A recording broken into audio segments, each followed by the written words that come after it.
Installing and removing a cone and thimble lead head in place of a standard lead head is easy and has many advantages. Cone and thimble lead heads, once installed, allow you to make repairs to the cable without the use of a torch, ideal in flame-free environments. This process also maximizes the life of a lead head by replacing only the cable and not the entire lead head, saving you time and money. In this video, we will show you how to install and remove a cone and thimble lead head. Prior to installation, be sure cable and thimble are already assembled either by using a fusion solder thimble or a standard crimp thimble. See crimping and soldering videos in the connector video series at quickhowto.com. Also, be sure to burn on the lead head cone prior to attaching the thimble. This process is covered in the Quick How To video entitled Burning on a Lead Head.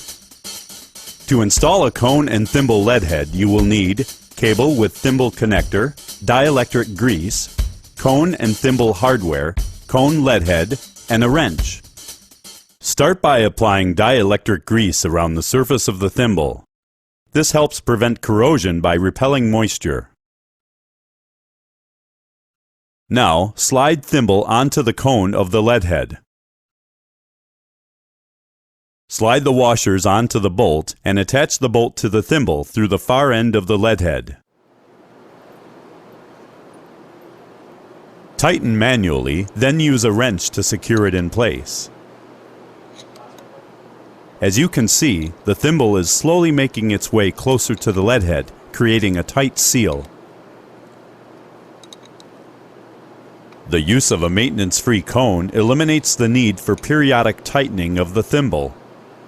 This is achieved by inserting a copper sleeve into the cone, allowing the copper thimble to seat against the copper sleeve in the cone for a tight, no-slip fit.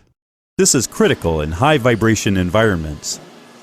When it's time to make a repair, simply loosen the thimble bolt with a wrench and tap out with the hammer to dislodge the thimble from the cone. Loosen until hardware is detached from the thimble.